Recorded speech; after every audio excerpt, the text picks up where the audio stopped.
Hello everyone, welcome to today's discussion on how Indian political thought intervenes morality with politics. इसका हिंदी अर्थ है भारतीय राजनीतिक चिंतन नैतिकता को राजनीति के साथ कैसे जोड़ता है. Indian thinkers do not dismiss the reality of power struggles and statecraft but insist on the ethical dimension of both ends and means. How do they address the tension between pragmatic statecraft and moral principles, and what are the implications of this tension for democratic governance? भारतीय विचारक सत्ता संघर्ष और शासन कला की वास्तविकता को खारिज नहीं करते, बल्कि साध्य और साधन दोनों के नैतिक आयाम पर जोर देते हैं. वे व्यवहारिक शासन कला और नैतिक सिद्धांतों के बीच तनाव को कैसे संबोधित करते हैं और लोकतांत्रिक शासन के लिए इस तनाव के क्या निहितार्थ हैं. As India navigates the complexities of governance models, constitutional debates, and policy making, revisiting the historical evolution of Indian political thought becomes crucial. Across centuries, Indian political thought has drawn on diverse religious traditions, grappled with multiple forms of governance, and responded to various social and political crises. Bharat में शासन model, संवैधानिक बहस और नीति निर्माण की जटिलताओं से जूझते हुए भारतीय राजनीतिक विचार के ऐतिहासिक विकास पर पुनर्विचार करना महत्वपूर्ण हो जाता है. सदियों से भारतीय राजनीतिक विचार ने विविध धार्मिक परंपराओं को अपनाया है, शासन के कई रूपों से जूझा है और विभिन्न सामाजिक और राजनीतिक संकटों को जवाब दिया है. Although each historical phase contributed distinct concepts such as the centrality of ethics or the role of community, these ideas form a shared heritage that continues to influence collective political consequences in India. But how does Indian political thought differ from its Western counterpart? How do Indian thinkers reconcile the pursuit of political power with the need for moral integrity? Let us explore the unique trajectory of India's political philosophy and its relevance in the modern world. यद्यपि प्रत्येक ऐतिहासिक चरण ने अलग अलग अवधारणाओं को जन्म दिया, जैसे नैतिकता की केंद्रीयता या समुदाय की भूमिका, लेकिन ये विचार एक साझा विरासत का निर्माण करते हैं जो भारत में सामूहिक राजनीतिक चेतना को प्रभावित करना जारी रखता है. लेकिन भारतीय राजनीतिक विचार अपने पश्चिमी समकक्ष से किस तरह अलग है? भारतीय विचारक राजनीतिक सत्ता की खोज को नैतिक अखंडता की आवश्यकता के साथ कैसे जोड़ते हैं? तो आइए भारत के राजनीतिक दर्शन के अनूठे प्रक्षेप पथ और आधुनिक दुनिया में इसकी प्रासंगिकता का पता लगाएं. नैतिकता पर जोर, emphasis on ethics. A defining hallmark of Indian political thought is its insistence on the ethical dimension of both ends and means. Western political philosophy often accepts the notion that the end justifies the means, whereas Indian thinkers stress that the path to political goal must be as a morally sound as the objective itself. They do not dismiss the reality of power struggles and statecraft, but they maintain that human beings possess moral agency and can make choices rooted in the ethical considerations.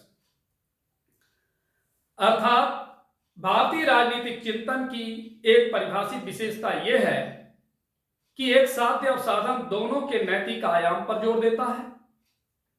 पश्चिमी राजनीतिक दर्शन अक्सर इस धारणा को स्वीकार करता है कि साध्य साधन को सही ठहराता है,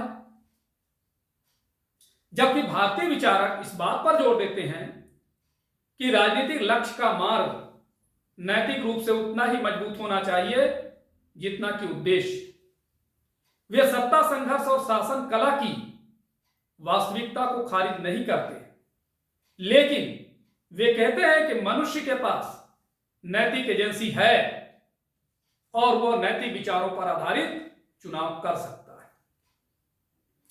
take Kautilya, author of the Arthashastra, who is frequently compared with Machiavelli for his pragmatic approach to governance. While he indeed advises rulers to employ various strategies, some seemingly ruthless, he also insists on ethical ends. Kautilya's king must consult wise ministers, means amatyas, and ensure that state policies align with moral duties. अर्थशास्त्र के लेखक कौटिल्य को ही ले लें, जिनकी तुलना अक्सर Machiavelli से की जाती है, क्योंकि वे शासन के प्रति व्यावहारिक दृष्टिकोण रखते थे।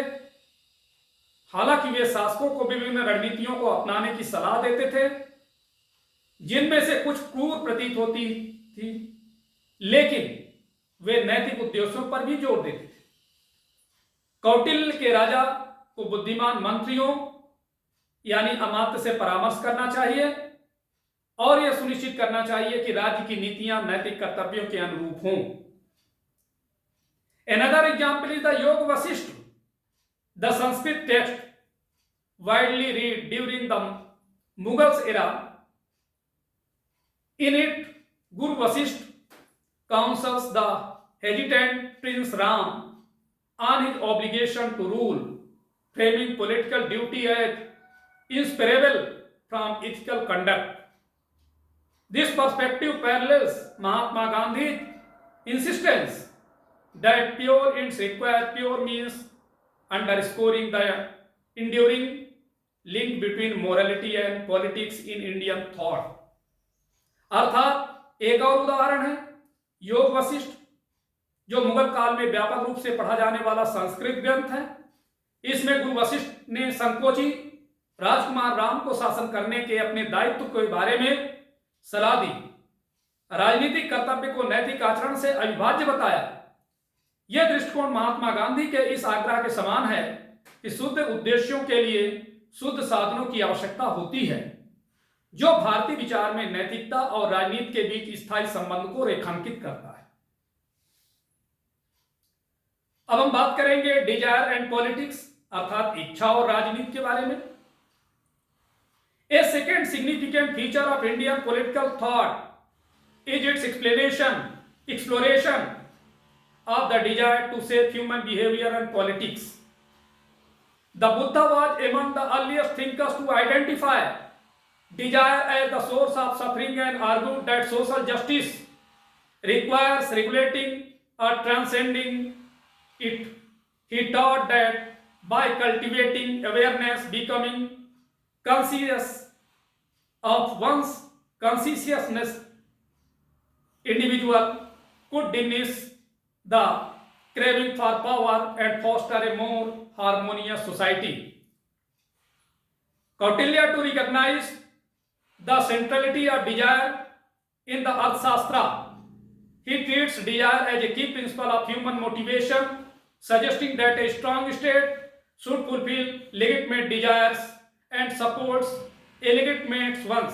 This approach positions the government as an instrument that can channel desire productively while minimizing harm. Mahatma Gandhi later echoed this sentiment, famously remarking that nature has enough for need but not for greed, signifies the imperative to curb excessive desires.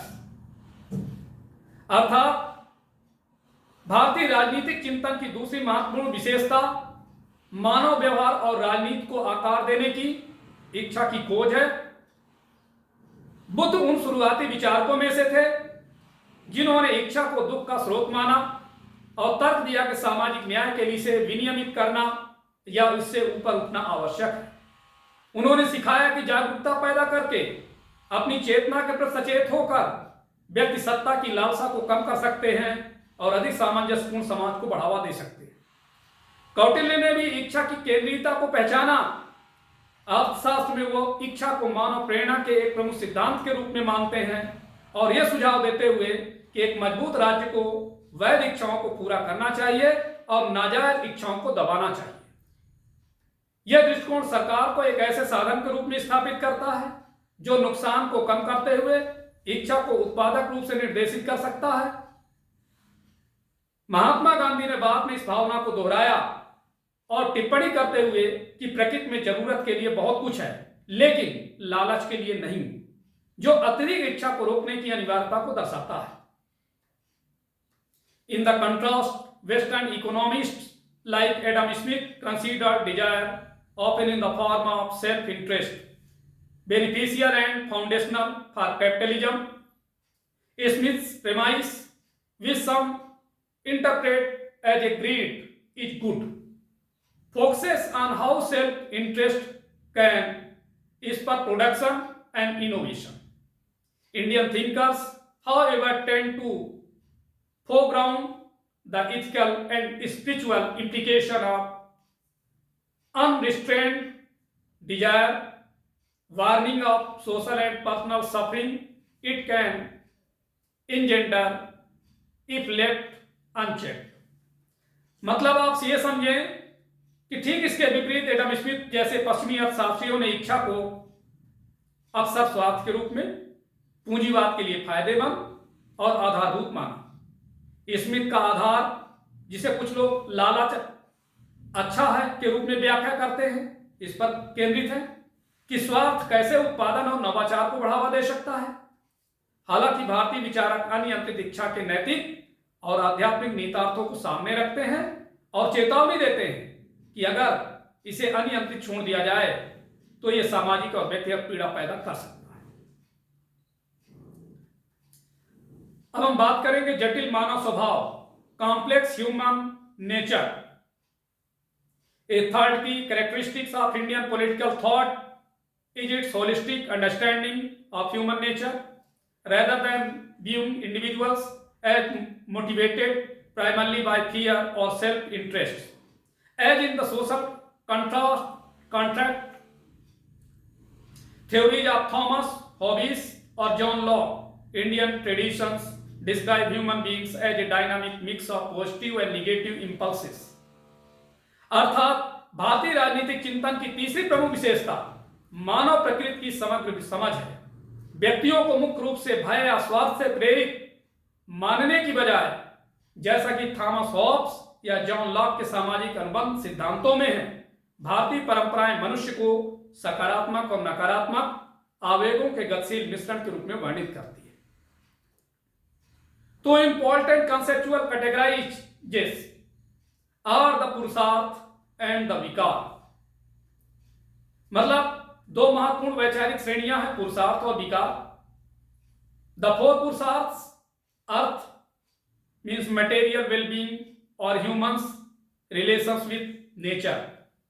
काम means desire originating in mind and body. Dharma means knowledge of natural and social laws. And moksha means the attainment of higher consciousness are seen as positive or constructive goals that guide a balanced life. Hindi में समझे चार पुरुषार्थ हैं। अर्थ का मतलब है भौतिक कल्याण या प्रकृति के साथ मानव का संबंध। काम का मतलब है मन और शरीर में उत्पन्न होने वाली इच्छा। धर्म का मतलब है प्राकृतिक और सामाजिक नियमों का ज्ञान। और मोक्ष का मतलब है उच्च चेतना की प्राप्ति को सकारात्मक या रचनात्मक लक्ष्य रूप में देखा जाता है जो संतुलित जीवन का मार्गदर्शन करते हैं। इन कंट्रास्ट द सिक्स विकास, कर्म means Eliminate desire. Krodh means anger. Mad means pride. Moh means attachment. Lobh means greed. And Irsya means jealousy. Represent the more destructive aspects of human personality. Each person at any given moment is a unique equilibrium of these impulses, shaping their behavior and worldview. Many scholars regard this framework as one of India's significant contributions to global philosophy, given how it captures the multiplicity of human motives.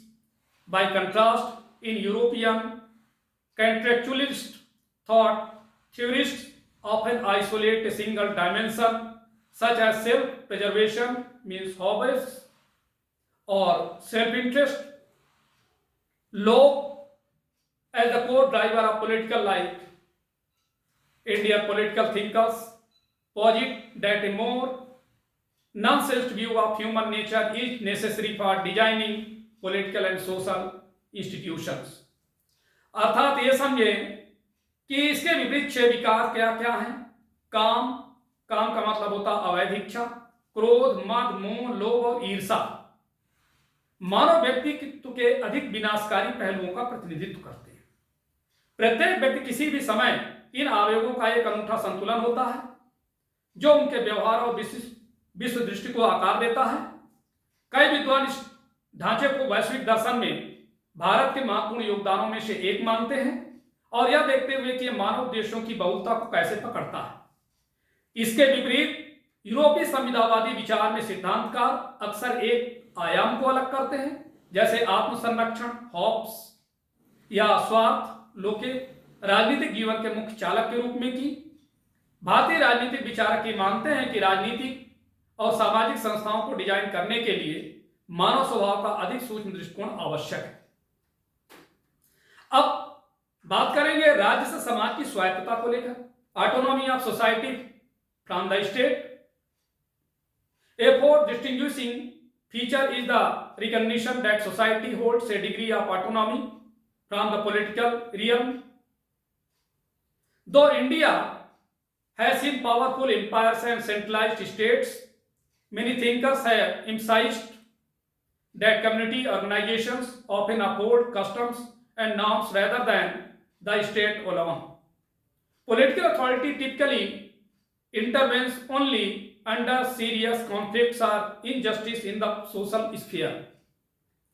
अर्थात चौथी विशिष्ट विशेषता यह मान्यता है कि समाज को राजनीतिक क्षेत्र से एक हद तक स्वायत्तता प्राप्त है। हालांकि भारत ने शक्तिशाली साम्राज्यों और केंद्रीकृत राज्यों को देखा है। कई विचारकों ने इस बात पर जोर दिया है कि सामुदायिक संगठन अक्सर राज्य के बजाय रीति रिवाजों और मानदंडों को बनाए रखते हैं। राजनीतिक प्राधिकार आमतौर पर सामाजिक क्षेत्र में गंभीर संघर्ष या अन्याय के मामले में ही हस्तक्षेप करता है। Even Kautilya, while advocating a robust state, recommends that customary law should sometimes override state law if it is better reflects communal traditions. This acceptance of social autonomy helps explain contemporary challenges in India, such as the difficulty of introducing a uniform civil code. Deeply rooted community norms continues to hold sway, resisting one size fits all legal frameworks. अर्थात ये समझें कि यहां तक कि कौटिल्य ने भी एक मजबूत राज्य की वकालत करते हुए सिफारिश की कि अगर प्रथागत कानून सांप्रदायिक परंपराओं को बेहतर ढंग से दर्शाता है तो उसे कभी कभी राज्य कानून पर हावी हो जाना चाहिए। सामाजिक स्वायत्तता की यह स्वीकृति भारत में समकालीन चुनौतियों को समझने में मदद करती है, जैसे कि समान नागरिक संहिता लागू करने की कठिनाई, गहराई से जड़ जमाए हुए सामुदायिक मानदंड अभी भी हावी है जो सभी के लिए एक ही तरह के कानूनी ढांचे का विरोध करते हैं। सामाजिक सुधार आंदोलन की क्या भूमिका है? Role of social reform movements. This societal autonomy is also evident in historical reform initiatives. Raja Ram Mohan Rai campaign against sati illustrates how social debate can precede and facilitate legislative intervention. Rai used a multi-faceted strategy to challenge Sati's legitimacy. He reinterpreted religious texts, questioned the complicity of men in widows' suffering, and pointed to the property regime that rendered widows vulnerable. By relying social consensus first, Rai paved the way for the colonial government to outlaw sati without provoking the widespread backlash that might have occurred if the ban were imposed unilaterally. ये सामाजिक स्वायत्तता ऐतिहासिक सुधारों पहलों में भी स्पष्ट है। सती प्रथा के खिलाफ राजा राम मोहन राय का अभियान दर्शाता है कि कैसे सामाजिक बहस विधायी हस्तक्षेप से पहले हो सकती है और उसे सुविधाजनक बना सकती है। सती प्रथा को वैधता को चुनौती देने के लिए राय ने एक बहुआयामी रणनीति का इस्तेमाल किया। उन्होंने धार्मिक ग्रंथों की पुनर्व्याख्या की, विधवाओं की पीड़ा में पुरुषों की मिलीभगत पर सवाल उठाए और संपत्ति व्यवस्था की ओर इशारा किया जिसने विधवाओं को असुरक्षित बना दिया। सबसे पहले सामाजिक सहमति जुटाकर राय ने औपनिवेशिक सरकार के लिए सती प्रथा को गैर कानूनी घोषित करने का रास्ता तैयार किया, बिना उस व्यापक प्रक्रिया को भड़काए जो प्रतिबंध एक तरफा लागू होने पर हो सकती थी। A similar tension exists of debates over caste, particularly untouchability. Mahatma Gandhi believed that since social norms maintain caste, genuine reduction requires transforming communal attitude. Same as it is, Dr. Bhimrao Ambedkar emphasized the state's power to legislate against discriminatory practices. अर्थात जात विशेष का अस्पृश्यता पर बहस में भी इसी प्रकार का तनाव मौजूद था। महात्मा गांधी का मानना था कि चूंकि सामाजिक मानदंड जात को बनाए रखते हैं, इसलिए वास्तविक उन्मूलन के लिए सांप्रदायिक दृष्टिकोण के बदलने की आवश्यकता है। तो वहीं दूसरी ओर डॉक्टर भीमराव अंबेडकर ने भेदभावपूर्ण प्रथाओं के खिलाफ कानून बनाने की राज्य की शक्ति पर जोर दिया। Over time both converged on the view that legal reforms and social awakening must go hand in hand. Ambedkar's eventual decision to convert to Buddhism signified his recognition that spiritual and ethical transformation are crucial for dismantling oppressive social structure. अर्थात समय के साथ दोनों इस बात पर सहमत हुए कि कानूनी सुधार और सामाजिक जागृति साथ साथ होनी चाहिए। अंबेडकर का बौद्ध धर्म अपनाने का अंतिम निर्णय इस बात को दर्शाता है कि दमनकारी सामाजिक संरचनाओं को खत्म करने के लिए आध्यात्मिक और नैतिक परिवर्तन होना बहुत जरूरी है। अब हम बात करेंगे democratic practice and community identities, अर्थात लोकतांत्रिक व्यवहार और सामुदायिक पहचान। In the decades since independence, India's electoral democracy has revealed new dynamics between community identities and politics. Early nation builders hoped modern citizenship would override parochial ties, but caste and community have continued to shape electoral outcomes. What was initially viewed as a obstacle to nation building has gradually been accepted. Some call it an Indian variant of democracy. This evolution further underscores the enduring autonomy of the social sphere from former political institutions. अर्थात ये समझे कि आजादी के बाद के दशकों में भारत के चुनावी लोकतंत्र ने सामुदायिक पहचान और राजनीति के बीच नई गतिशीलता को उजागर किया।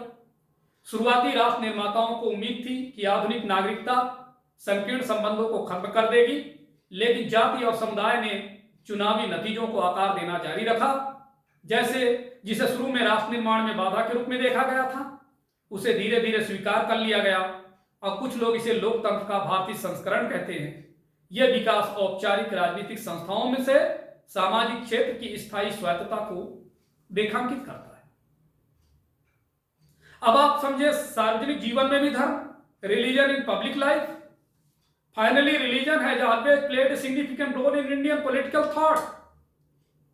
Several of the world's major religions are originated in Asia, and some like Hinduism, Buddhism, Jainism and Sikhism are native to India from ancient times. Political treaties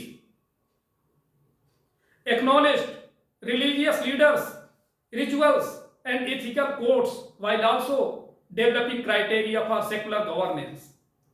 और अंत में धर्म ने हमेशा भारतीय राजनीति विचार में महत्वपूर्ण भूमिका निभाई है।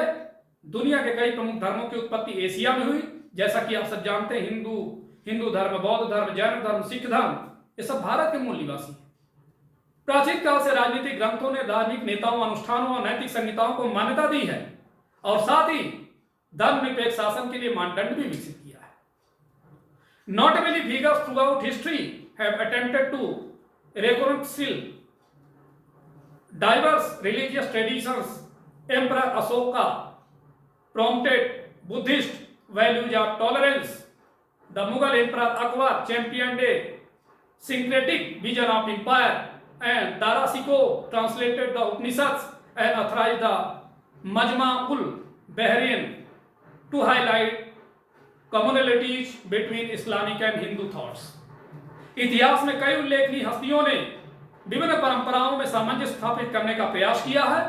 सम्राट अशोक ने सहिष्णुता और बौद्ध मूल्यों को बढ़ावा दिया। मुगल सम्राट अकबर ने साम्राज्य के समन्वयात्मक दृष्टिकोण का समर्थन किया और दारा शिकोह ने उपनिवेशों का अनुवाद किया और इस्लामी और हिंदू विचारों की बीच समानताओं को उजागर करने के लिए मजमा-उल-बहरीन की रचना की। Modern intellectuals such as Swami Vivekananda, Sri Aurobindo, Rabindranath Tagore, Mahatma Gandhi and B.R. Ambedkar continued these reflections, arguing that adequately interpreted religion can serve a constructive social and ethical purpose. For Indian thinkers, therefore, secularism has often meant respecting a religion's equally sarvadharma sambhav rather than eliminating religion from the public spheres. Ambedkar, for instance, distinguished between a religion of principles and religion of rules, contending that the latter foster rigid hierarchies, while the former can cultivate universal ethics. This distinctly Indian approach to secularism contrasts with specific Western models, emphasizing a more pronounced separation between religion and state. मतलब ये समझे कि आधुनिक बुद्धिजीवियों जैसा कि Swami Vivekananda, Aurobindo, Rabindranath Tagore, Mahatma Gandhi, B R. Ambedkar ने इन चिंतन को जारी रखा और यह तर्क दिया कि पर्याप्त रूप से व्याख्या किया गया धर्म एक रचनात्मक, सामाजिक और नैतिक उद्देश्य की पूर्ति कर सकता है। इसीलिए भारतीय विचारकों के लिए धर्मनिरपेक्षता का अर्थ अक्सर सभी धर्मों का समान रूप से सम्मान करना, सर्वधर्म समभाव रहा है, न कि धर्म को सार्वजनिक क्षेत्र से खत्म करना। उदाहरण के लिए अम्बेडकर ने सिद्धांतों के धर्म और नियमों के धर्म के बीच अंतर किया। उनका कहना था, उनका तर्क था कि उत्तरार्ध कठोर पदानुक्रम को बढ़ावा देता है, जबकि पूर्व सार्वभौमिक नैतिकता को विकसित कर सकता है। धर्मनिरपेक्षता के प्रति विशिष्ट भारतीय दृष्टिकोण विशिष्ट पश्चिमी मॉडलों के विपरीत है, जो धर्म और राज्य के बीच अधिक स्पष्ट अलगाव पर जोर देता है। To sum up, Indian political thought is marked by a distinctive Indianness that merges ethical realism with a nuanced view of human nature, respects of autonomy of social institutions, and acknowledges the positive role religion can play in public life. These characteristics set it apart from many Western traditions.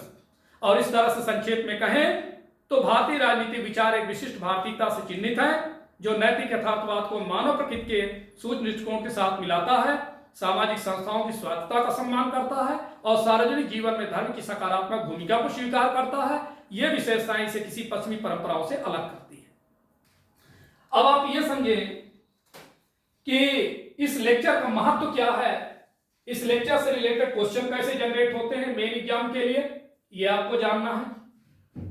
तो first question से, to what extent does the emphasis on social justice and equality in Indian political thought reflect a broader moral imperative in Indian politics, and how can this imperative be strengthened in the face of modern political realities?